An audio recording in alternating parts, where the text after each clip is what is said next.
Hi all, Sivas here, and welcome to this review where I will look at Transformers Siege Jetfire. Tired of losing battle after battle in the sky, the Autobots create the ultimate robot jet, Jetfire. The Transformers, more than meets the eye. The Transformers, robots in the sky. So, the Siege show came in, and it's... Here I put my opinion about the show, since the script is written and recorded before the show is out.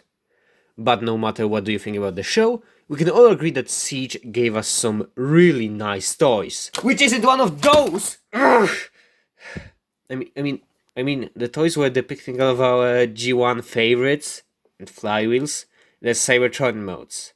But other than that, this toy line also introduced a new price point, the Commander class, which could be described as like really roided out Voyagers. Add all of those pieces in Space Old mode, size class that big but not too big, and what other toy could Hasbro release than Jetfire?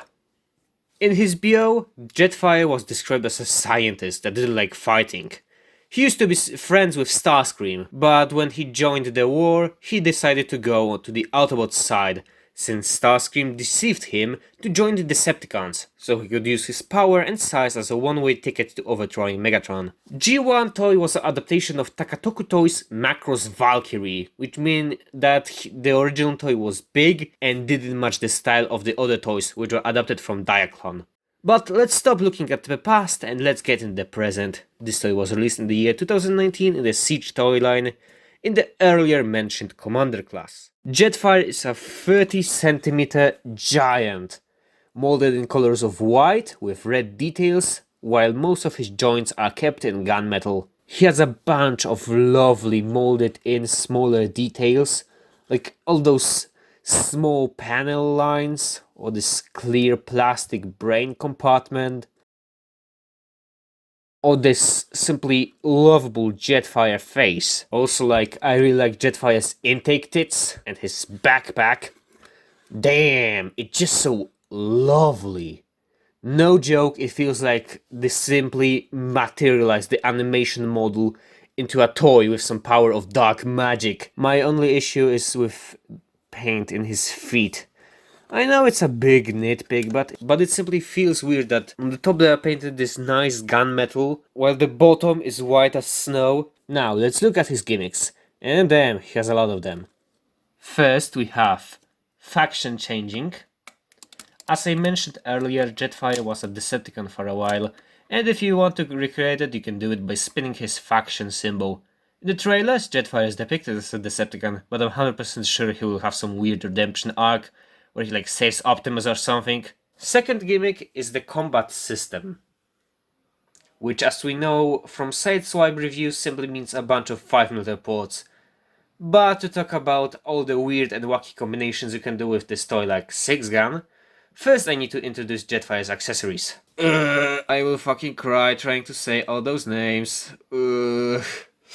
So, Jetfire comes with a bunch of guns. 2 JF-25 High-S photon missile sky launchers, 2 JF-25 HS photon missiles, 2 JF-15 HP jet boost particle beam cannons,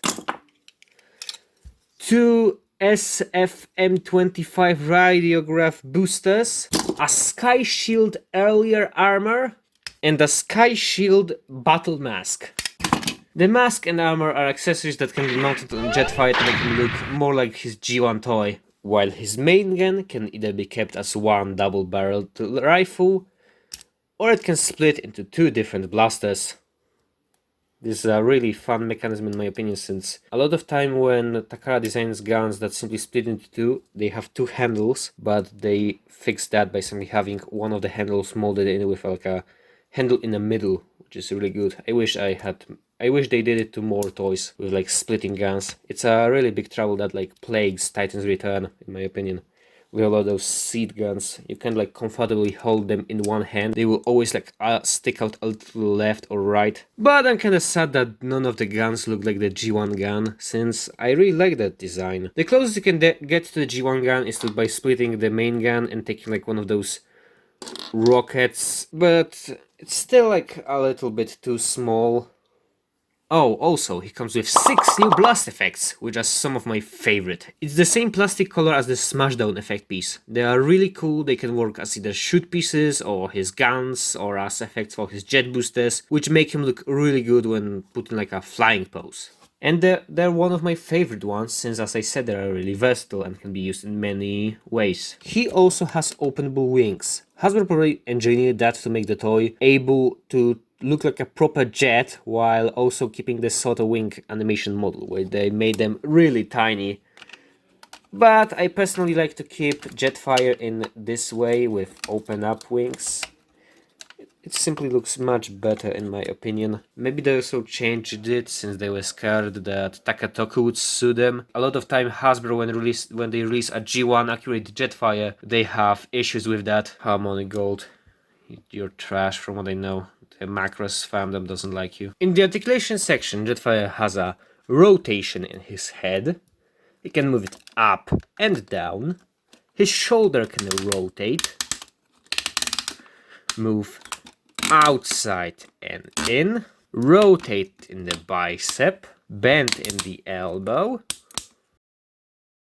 I want to say that it's a double bend, but due to this little flap, it's kinda hard to bend it fully. Jetfire can also rotate in his wrist. And even bend his finger to hide away the 5mm port. No joke, this is one of my favorite elements of this toy. This way his hands isn't stuck in the angry combat fist, but he can also properly hold his guns. Jetfire has a limited rotation in his waist. He can move his legs forward and backward. He can move his legs side to side if you move this little skirt flap. He also has a rotation in the thigh and a bend in the knee. Also, it's a really tight, but he does have a movable ankle. Okay, so now it's time to compare him with Armada Jetfire, Classics Optimus, Legends Bumblebee, and my boy, Magazine Bumblebee. So now, let's get into Jetfire's alt mode, which is some sort of a space jet. Okay, so here we have the space jet mode. And boy, it's kinda hard for me to take photos and videos of this, since it's really big. It's also really pretty. I'm always sucker for red and white jets, so I think, yeah, this thing is for me. I think that this toy with the wingspan of over 30 centimeters is the biggest generation's jet. He still has some ports for combat system, you can still mount the effects on the boosters, and you can also have a new gimmick, where you can seat Titan Masters. Yeah, I never expected the big new seller toy of Siege to remember a gimmick from like 3 years back. But yeah, Jetfire can store Titan Masters in the cockpit on the back, or you can store them in his cockpit if you take out like this. I think this is the brain system he had in the Marvel comics. Shockwave installed it into like him? I don't know. Jetfire can also hold some figures on his underside. By popping out all of those 5mm ports, the figures can descend from him during flight, like some Schwarzenegger action flick. Even though I think that it totally fucks up the scale, but that's the price that I can pay to see Prime and many other characters hanging on the underside of Jetfire. Also, I'm a really big fan that all of Jetfire's accessories can be mounted into one piece. It's all neat. So now let's compare Jetfire's mode to Armada Jetfire Space Shuttle mode, Track Classics Optimus, and my boy Max Bumblebee. So yeah, Jetfire. I gave him a bunch of praise, but I have one giant issue with him. The plastic quality. If you have sharp eyesight, you may notice that my Jetfire has a small scar on his leg. It was caused by me turning his jet booster a little. Like, the fuck? When I look at it, I feel like Jetfire plastic's quality is comparable to a bar of soap. Also, my Jetfire had the issue where the spring that kept his arm in place fucking exploded out of his torso, and I need to fix that. And he fucking done it again. I'm detransforming him again since I'm taking pics, and as I'm doing that, I'm not trying to like open up his hand. This piece, it loves to get stuck in this hole. So yeah, fuck you, Hasbro. I will need to now repair it now. Fuck. You're going back to the normal review now. And I love Jetfire doesn't feel like a fun toy. Like transforming and posing him, it feels like it's the same thing as Fortress Maximus. But like Fort Max, he's a titan. It's his job to become a city, while Jetfire is supposed to be the anime spaceman. He's like, oh cool, he's supposed to pull out a bunch of poses and like, it's a new toy. So yeah, I think Jetfire isn't worth his full price. Thank God I got this one on sale from Bargain Max. So yeah, thank you all for watching, don't forget to like, subscribe, check out my social media, and don't forget, fuck you, Harmony Gold. Next week it's time for me to go back to my Kamen Rider build collection, where I will look like Kamen Rider build Trans Steam Gown and Trans Steam Blade. Bye! Oh yeah, also, small issue. I don't like that Jetfire doesn't have his antenna from his mask.